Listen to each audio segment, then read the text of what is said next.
Alright, I'm gonna sit through the little 15-second intro cutscene for the game. Time starts on my first movement. I'll count you down.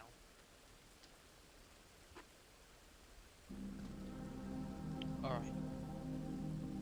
3, 2, 1, go. So this is Lemma. This is Lemma any percent. Primary movement, especially in the beginning of the game, is bunny hopping and air strafing.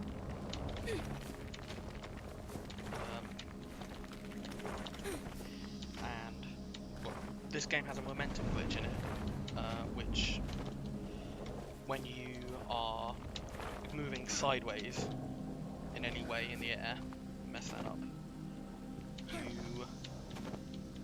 your speed increases exponentially, and you can use that and abuse that quite a lot.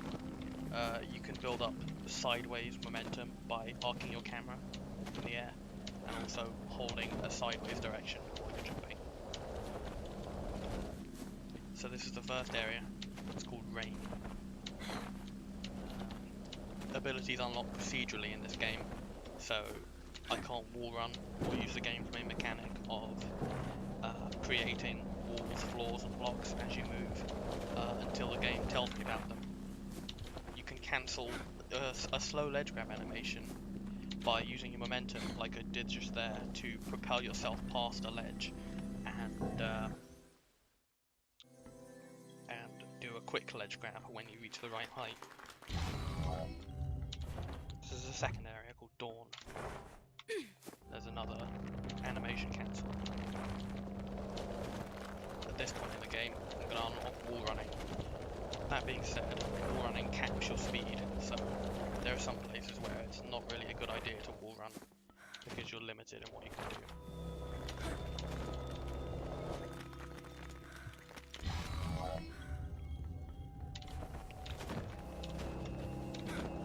Coming up. Oh, I missed that. That's not a problem. Coming up, this is where you unlock rolling to cancel full damage.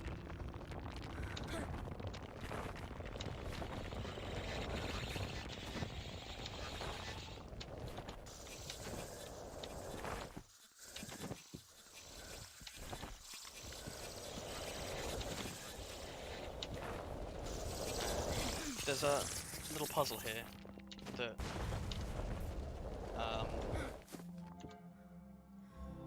you can skip by using your momentum glitch to jump to that hole you're not meant to be able to reach that's in the side of the corridor.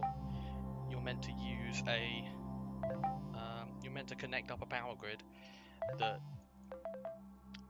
lets you open a door to get into this corridor, but you can just jump into the gap in the wall. And there are those texting sections in the game. Here's another power grid that you're meant to connect up, and there's a red floor that kills you if you stand on it for too long. And I messed up, so I'm going to go for the backup. You can bunny hop straight across, but I messed up, so I'm going to do the backup.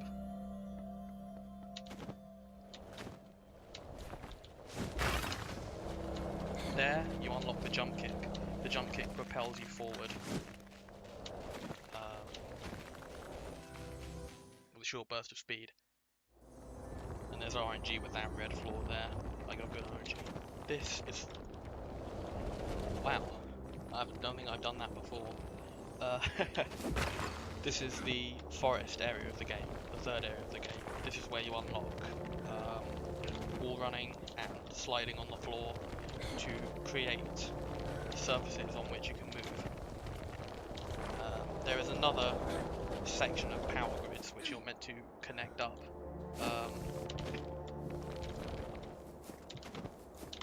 to create an area on which you can jump up to here, but I'm going to jump straight up using some crafty wall running. Yeah, you can add that to the never happened before counter, by the way.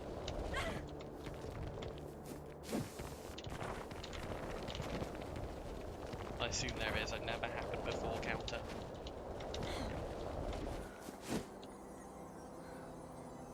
Well, we've had one never happened before that I've heard. Oh, right. Well, you got two. We don't have a counter on stream or anything. Oh, right. Just we'll have for posterity. chat keep count for us. Nice. This is the fourth area called Monolith. There's a room around there which you can skip by just jumping around it. I'm going to do a cutscene skip, which I missed. Good job, me.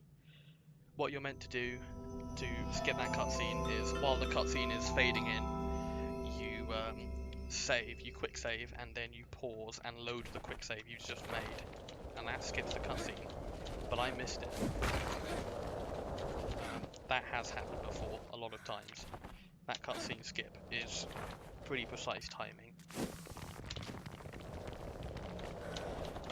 What you're meant to do in this area is destroy the monolith by blowing up 5 explosives, and what that does is destabilize the dimension as part of the story, and then you have to escape. But you can wall run straight across that gap that you're not meant to get past until the sort of bridge thing at the other side falls down. And you can wall run straight across it and just skip the monolith explosion sequence. This is a flashback. I'm going to walk backwards because I'm a cool guy.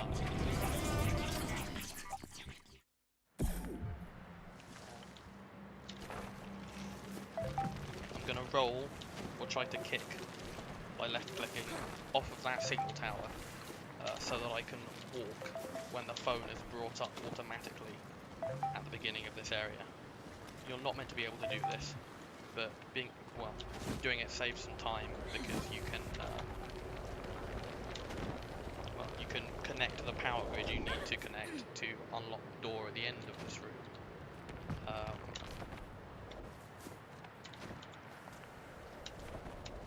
And you can do that without having to wait for the texting sequence to finish, which is quite useful.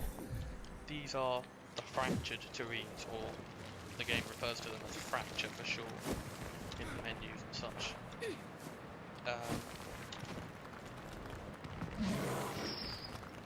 And a lot of fracture is based around these power connector things that travel between the areas and connect up power lines between each room. So that means that we have to wait quite a bit by various doors because it takes a certain amount of time for each power connector to make it to its slot. In the next room. So I'm just going to connect up the power line and stand by the door. Yeah, I should mention, just for the sake of story, although it doesn't really matter at all, that in this game a door is properly referred to as a tesseract, and a room is properly referred to as a terrain, which is just some fancy lingo from games development, I guess. Makes it sound all cool and sciencey.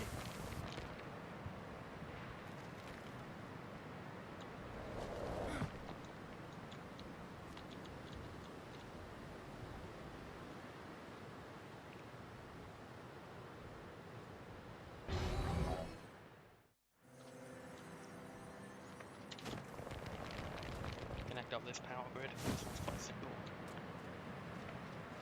And then come down here to the door. In the next area, I'm going to skip a wall that comes down when I complete the power grid, and bypassing that just allows me to not have to go and connect up the power grid, and therefore not have to wait for this next power thingy to reach its place in this area. There's a slightly faster way to get to this tower where I need to go, but it's quite risky because that black cloud enemy can quite often come and attack you and kill you, or send you flying somewhere for some reason, and it's not really worth the bother because optimally what I did is only about a second slower. What I'm going to do now, and miss it, what I was going to do is try and kick off there and walk during this texting sequence as well, but I missed that. That's okay. I got the one that saved more time. There's another puzzle here, but I'm going to use some momentum from my kick to make it across the gap without raising up the structure that you're supposed to use to get across it.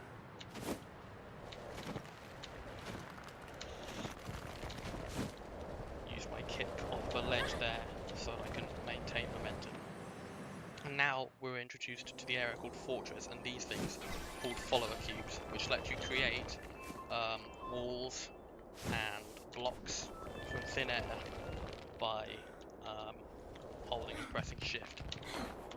And that comes in very handy to make your way around. The blocks aren't RNG, I think they're calculated from a combination of camera angle and your position. But it's quite precise and quite finicky, as you can see. What do I do now? Not that. Okay, I'll tell you what I'll do. Destroy this. Do it again.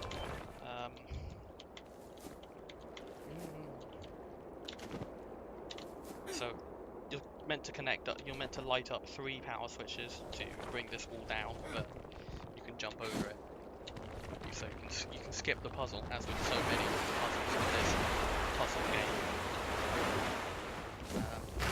I'm gonna ride these blocks to the top. Sometimes your floor you create just collapses below you for some reason. I'm not sure why, but it's a thing that happens in this game. So we ride the blocks to the top instead of going round and round to climb up, like we're supposed to do when all of the blocks have risen from the floor, but it doesn't matter. At this point, the game becomes open world. This is Mark, the guy you've been talking to on the phone all this time. He's trapped, but for the purposes of the speedrun, oh god, what happened there? It doesn't really matter. Okay, that's strange. When I pressed tab there to open the phone, I got a right-click pop-up that said, I got a right-click pop-up that said, "Dear Sirs," and that's only happened once before, so you can't add that to the counter, but I don't know why that happens. It's only started happening in the past few days. This is a great long texting section with Mark explaining the story of what's going on. There are 3 people, your colleagues, who are trapped in the dimension of Lemma, and Mark tells you that you should kill them, because if we leave them they'll be trapped forever, but also killing them restabilizes the dimension. You could save all of them, but that makes it worse and makes the dimension collapse faster.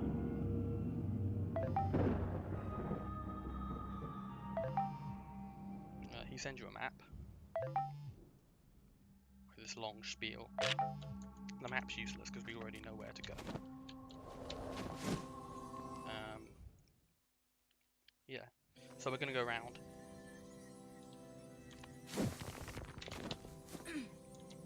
Okay, grab the ledge, that's fine. We'll move across.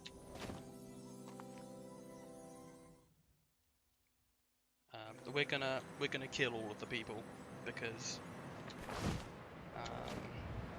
that's fastest. Because saving the people has a 20-second cutscene per each person that you save, and that takes a lot of time. And doing the extra bit of movement that you need to do to kill the people is shorter than that. Anyway, we're gonna swoosh right in to the door. I'm sorry, Resi, but you know, texting's my lifeline to the outside world. It's very important because I need Mark to be telling me that I have to kill 3 of my colleagues. It's crucial to my life and my load. This is where we collect some follower cubes that we were introduced to in the fortress area. Oh god. That didn't go very well. Just climb up the non-fancy way.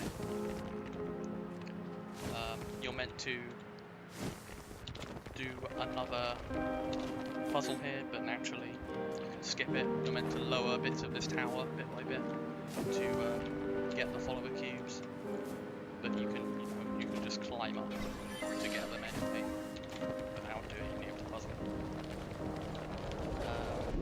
The follower cubes act as keys to let you choose whether to kill or save each person. So there are 3 sets of follower cubes, 1 for each person.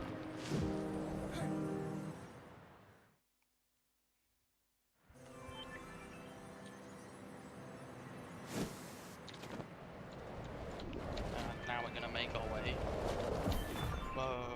come on, to the next person. Sometimes, especially when you're moving quickly, it's quite hard to predict what the blocks you spawn are going to do. The developer for the game, Evan Todd, has described the mechanic as spam and pray in the past. So, just so you know, oh god, what we're dealing with here.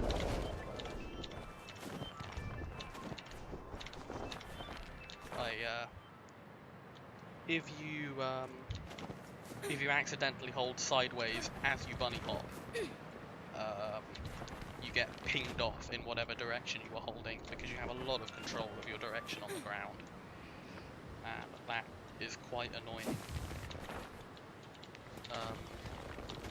But anyway, we have survived.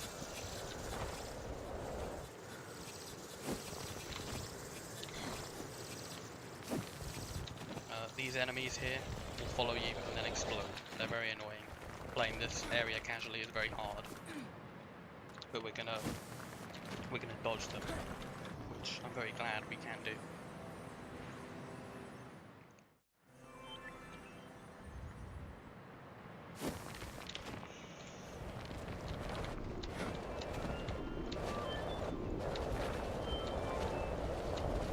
This is a nice area to do the run. It's skillful, but when it's done right, it's very satisfying. Instead of going up the rest of these platforms as intended, we're going to climb up here. If I'm unlucky, one of the blocks will spawn inside me and kill me as I'm climbing up. But thankfully that didn't happen, so that's nice.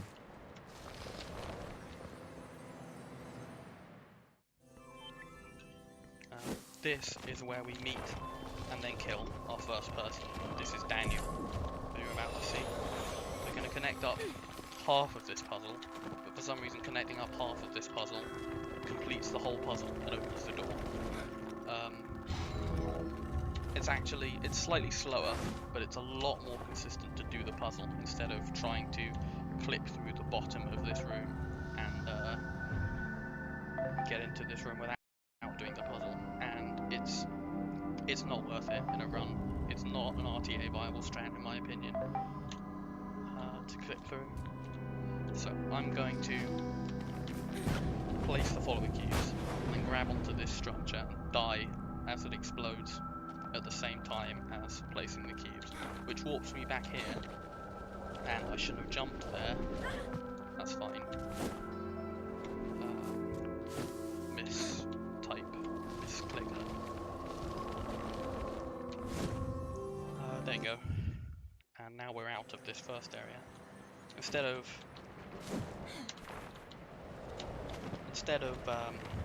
climbing down, we're going to walk all the way down. We'll get this. Yes. By jumping, you can slow yourself down just enough to be able to wall run on that second surface. And that lets you go all the way to the bottom really neatly. And yeah, I haven't mentioned it yet, but as you build up speed in this game, you can hear the wind rushing past you and the screen shakes. And the more you build up speed, the louder the wind gets, and the more the screen shakes. I'm not sure if the screen shake actually caps at any point. This is where we collect the second set of follower cubes. These are the blue ones. And we're gonna go and kill Calvin, who is our second person trapped in this dimension.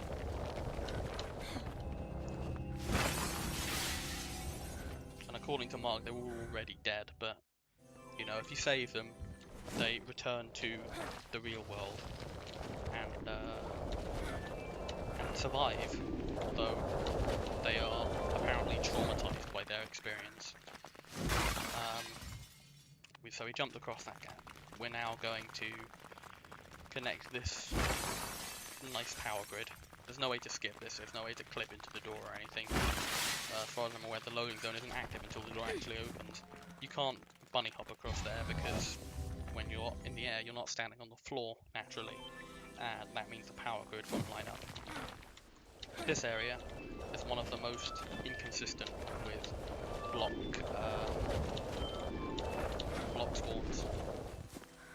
I'm not completely I don't think that block spawns are RNG. I don't think they're luck based, but you know, they're not very consistent there. By the way, Resi, my vote is for Dark Story, for my boy Hairstreak. So this is another puzzle that we actually do instead of skipping.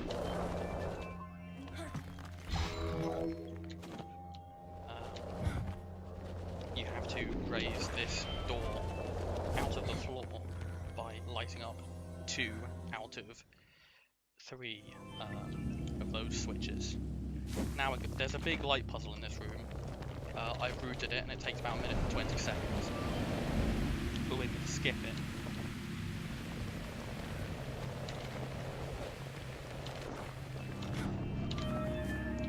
That went nicely. So there is a gap in the floor of this room, right at the back of it. You can run right under the room without opening the door. Take the scum out, so.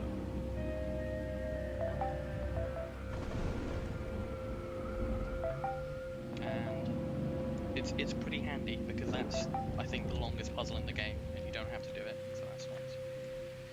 I'm gonna put the follower cubes in, and then I'm gonna try and fail to death warp. Did I death warp successfully? Okay, I did. Good. I managed to back that up by standing on the red surface that killed me. If I had missed that death warp, I would have had to try and climb out of the back of the room, which is very slow and very difficult. And I can't just leave the room normally because the door isn't open, because I haven't done the light puzzle. So I'm glad that that backup worked. I am glad far more than you know. Okay, so that was our second person. That was Calvin, and now we're going to our third person, Jemmy. Well, we're going to get Jemmy's follower cubes first, and then we're going to go and kill them.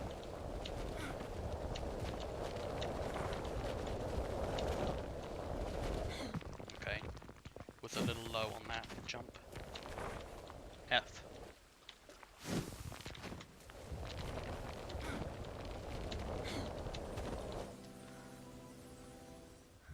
He didn't suffer. It was a quick death. There's another puzzle here that again involves connecting power grids. I'm sure you can see a pattern emerging. But we can wall run and then grab the surface we made while wall running and skip up onto that final tower and then wall run to the follower cubes. In order to get down, I'm going to bunny hop on these blocks and then... Uh-oh. Okay, good. If I crashed into the water, there was a danger of me dying and respawning back up at the top next to the follower cubes. So that didn't happen, which is good. So I bunny hopped across those blocks, and then I... accidentally wall jumped off of a wall that I just created.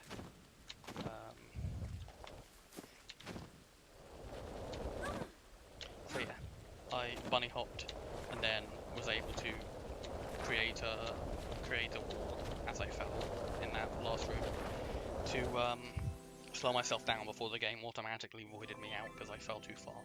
I'm going to take a shortcut through Mark's hub world, his pad, to skip, just bypass completely a puzzle that is in this room but behind us. We are never going to see it. It's, for the purposes of speedrunning this game, it is completely irrelevant. Here's another puzzle. I'm going to create this wall and then extend it to skip lighting up the power thing as you do.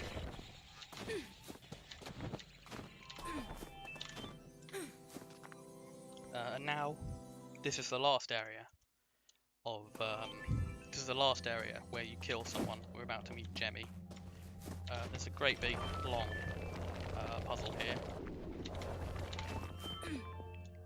But you know, there's a tower conveniently opposite you at the start of the area, which you can run to and climb up. And that tower turns into steps to, it's meant to allow you to exit the area, but we don't use the steps, just the tower bit. Stand back instead of death warping, because I can just climb through and then drop down as I want to. You have to be a little bit careful, so I stood back for a bit, because a little bit of the structure can actually knock you on the head and kill you, and obviously for the purposes of a speedrun that's not very convenient. So, you know, I just stand back for a little while to make sure that doesn't happen. Okay, right. Mark has escaped the dimension, he's managed to free himself, you're about to escape too. Time is coming up when the credits start to load, when I go through this door. And time. Alright, that was Lemma any percent. That run could have gone a bit better, but it was, you know, it was alright. I'm pretty happy with the commentary I gave, so I think that's nice, that's a good thing. Yeah, thanks for that, Ron. Oh no, you're very welcome. Thank you very much for giving me this opportunity. I encourage people to play Lemma casually. It's a pretty good game, if kind of vague at points in where you need to go, but it's a lot of fun. The mechanics are quite well worked out. And, yeah. I had never seen this before today. Yeah, it's as games go, I mean, it's not the most obscure game, but it's decently obscure. I mean, Jacksepticeye played it because he gave up halfway through because he got lost. So that's representation as far as this game goes. But yeah, thank you very much, and I hope you enjoy the rest of the marathon. Yep, thanks. So up next, we're gonna have Evie running a game called 140,